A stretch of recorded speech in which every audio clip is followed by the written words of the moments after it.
Pennsylvania ranks second to last in vaccine distribution in the entire country, and more lawsuits between big brokerages. We'll break it down all next on Tool Time.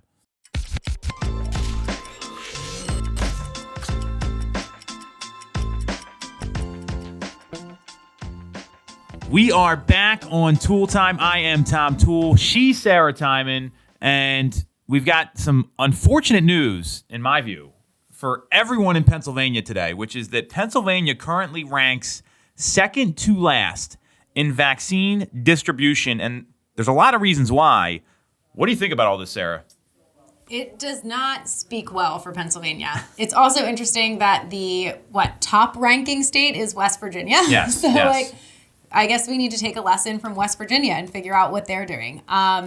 I think there's been a lot of confusion, across the whole nation, but particularly in Pennsylvania. There's just been massive confusion. There's been conspiracy isn't the right word, but there's been a lot of chatter. Yeah. I think chatter is a fair word. There's been some chatter about some of the places that did come out to provide the vaccines.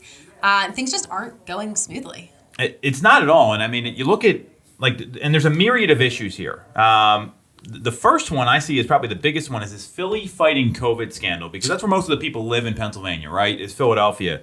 And this guy, Andres DeRosian, I don't know if his name's right or not. I really don't care. After his run for Philly fighting COVID, he had a $2.7 million budget. They were going to vaccinate the whole city. And then it really fell apart pretty quickly. We were talking about this beforehand. So he went from a non-for-profit to a for-profit company. So I don't know how that goes down. Does that make a lot of sense to you? Am I missing something here? No. And it seems like he didn't tell a lot of the different places that they were kind of working with and collaborating with. Just last minute was oh, hey, and then ghosted them.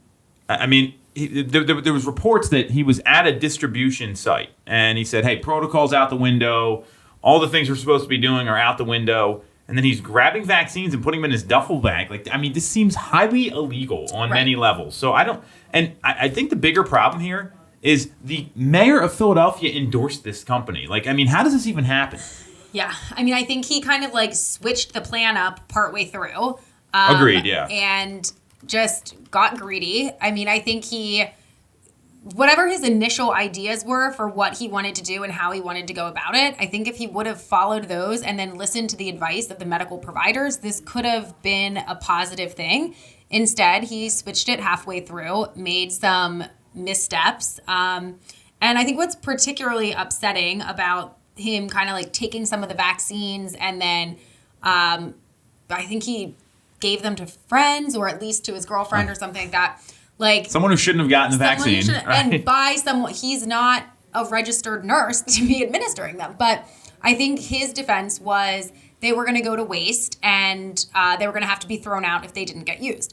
Well, that makes sense, except in the article, it also said that same day, a lot of people that qualify for it and are in that top tier of people that should be getting the vaccine, a lot of senior citizens were turned away. People that were 85, 95 years old were showing up with a printed off slip saying this is my appointment time and this is my place to be. And they were sorry, glitch, sent them away. And then they had leftovers at the end of the day that were stolen, essentially. This whole thing is crazy because, there's such a need for this. And, this is just one example. But, there's reports all over the state that people aren't showing up for their appointments and they have to throw out the vaccine. Right. And there's there's got to be you could set up a system where, hey, we'll send out a tweet every day, right? And it doesn't have to be downloading an app, because that's we talk about conspiracy theories. A lot of people are freaked out about that because they think they're getting tracked on their phones. Well, guess what? You're being tracked on your phone no matter what happens. But there's such a simple way to operationalize this, and it's just no one can. They just can't do it. It's disorganized. There's questions about the Delaware Valley Journal. They're saying that the state's now hiding data about schools and travel and restaurants, and there has been some transparency issues that we've talked about a lot on the show here. The governor's getting bipartisan pushback on his plans. It's a shit show. Right. Well, I think rather than reinvent the wheel, which I guess the wheel had to be invented for this anyway coming out because this wasn't something we'd faced before. But other states have handled this better. So rather than Pennsylvania trying to come up with some whole other thing, let's follow the model of a state that's doing it correctly. I know it's still very new to everything, but let's kind of pay attention to other states, see what they're doing, and take, the things that they're doing correctly and try and implement that rather than, come up with these new ways to go about it, which obviously ended up backfiring pretty horribly. Well, and I think that the challenge here too is that these pharmacies are all equipped to do this, right? Like look at the flu shot, and I think this is a great example. Like they know how to give a flu shot. So, the problem is that there isn't a plan, and without a plan, like you're just set up to fail. And throughout this entire pandemic, I think the biggest complaint Pennsylvanians have had is what's going on. I have no idea what's happening. Like there's just not like they were having these daily press conferences, but did you learn anything from those? Because I certainly didn't. And it was just like kind of a disaster. And, there needs to be someone that's like, hey, your job is to administer this vaccine. Like you're in charge. Here's the resources. Here's the budget. Come back to me. I need this by then, right? Mm-hmm. Like, I mean, this is no different than a business meeting or some of the things we get tasked with. Like, hey, Sarah, I need a plan to market my house by Friday and tell me exactly what you're going to do, and then let's execute it. Right. Like, this isn't rocket science here, unfortunately. And I think the frustration is our leaders are really failing us. I mean, Mayor Kenny trusting this guy. I mean, he's like just insane to me, the whole thing. I don't get it. Yeah, it's disappointing. So, I mean, I guess I don't know, there's a lot to debate here, but I think it's just a challenge. And I don't think enough people are talking about this. I mean, this is like if, you and I talked about this a little bit, but like this news needs to be out there. And the other challenge we're seeing too is like you go to like different counties, right? And people are trying to volunteer to vaccinate people. I've got 3 confirmed, and I'm not going to tell you who they are, but 3 confirmed nurses that have licenses that have said, hey, I want to volunteer to vaccine, and they don't work anymore. They've maintained their license, and no one even gets back to them. Right. They're not even administering all the doses, and then they're going bad or whatever else is happening. So I think this is going to be a challenge until the infrastructure gets fixed here. Yeah, I agree. Yeah, I mean, unfortunately, we both agree, which sucks, if you ask me. It's an interesting time to be in Pennsylvania. I mean, did you ever think we lived in a state like this? Like, I mean, realistically, 12 months ago. No.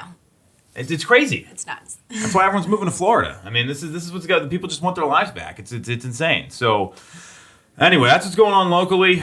Welcome to the shit show, everybody. Hopefully, you can bleep that out, Nick. So, we got some real estate news, and this one's pretty interesting too because I think that there's a bigger story here than it's getting reported, right? So. There's been all these lawsuits between big brokerages, specifically Compass and Realogy. And Realogy is the parent company of like Coldwell Banker and Sotheby's and a lot of real estate brands you're probably more familiar with. So Realogy sued Compass for some recruiting practices. Now Compass is countersuing Realogy. What do you think about all this? Grow up. There we go. I mean, I think it's just crazy. Like this is business. What Compass is, I think, currently trying to sue Realogy for is that, they were headhunting and getting, pulling in top producers from other companies. That's fine. That's the individual's choices. You are free to move brokerages, change companies, fine.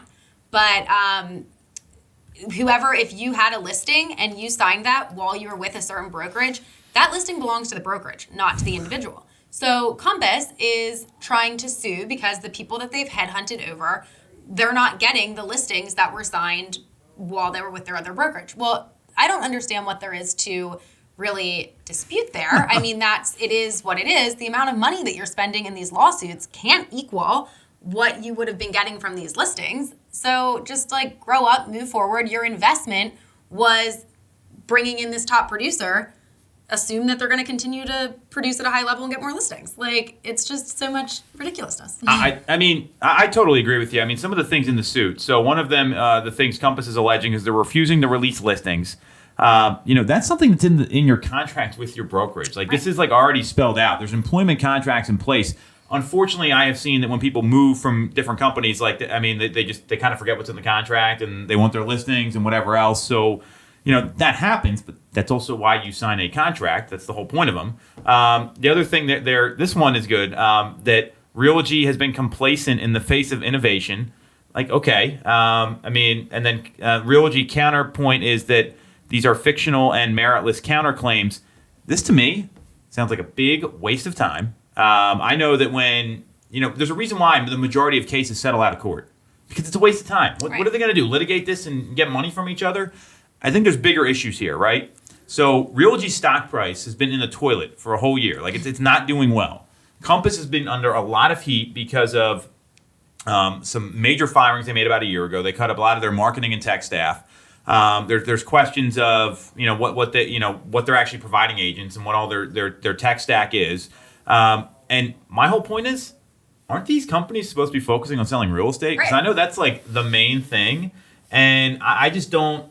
I don't really see this making a lot of sense to them in an issue of time. Like if I'm a CEO of a company, I want the lawyers handling the lawsuit, right? And I want to go ahead and like go sell more houses and help our agents sell more houses. Like that's my view. Sure.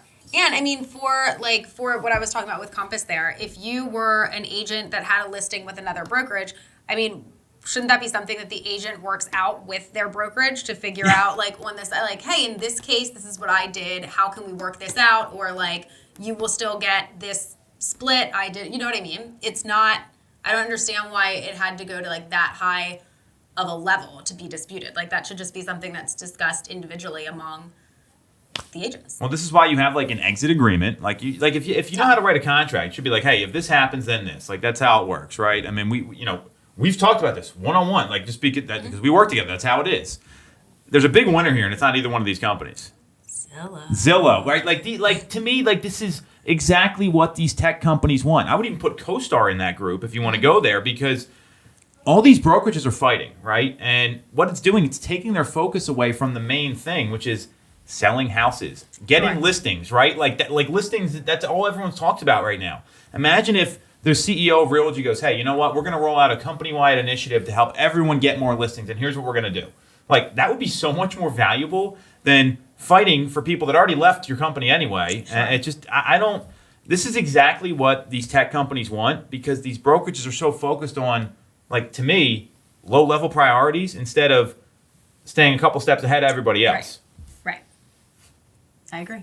So I don't know. The lesson here is if you get in a lawsuit, just go settle out of court and don't let it distract you. I mean, I just don't get this. And this is after Realogy like dropped the lawsuit back in June. Like it seems like these guys are just like, it's like two kids like fighting in the schoolyard, and they're just really ticked off at each other, and they're just going to keep going. Right, and it's like at this point, like no one cares. Just. I mean, yeah, I don't care. I mean, we're not. Right. We're talking about, and I think that to me, this is why people go to Zillow. This is why they go to these portals, because they usually go work with an agent because of the agent, not necessarily the brand. I mean, I'm clear the local brand is always bigger than the national company. Mm-hmm. We have agents all over our marketplace. I mean, they're all different companies, and they know the agent. They don't necessarily know the company. I mean, sure. And that even differs from like the city to the suburbs to different counties that we serve. So my view is that this is a big win for Zillow, and they didn't even have to do anything. Zillow does it again. Yeah, Rich Barton, the mastermind. That's all we got this week. Thanks for watching, everybody. We'll catch you next week.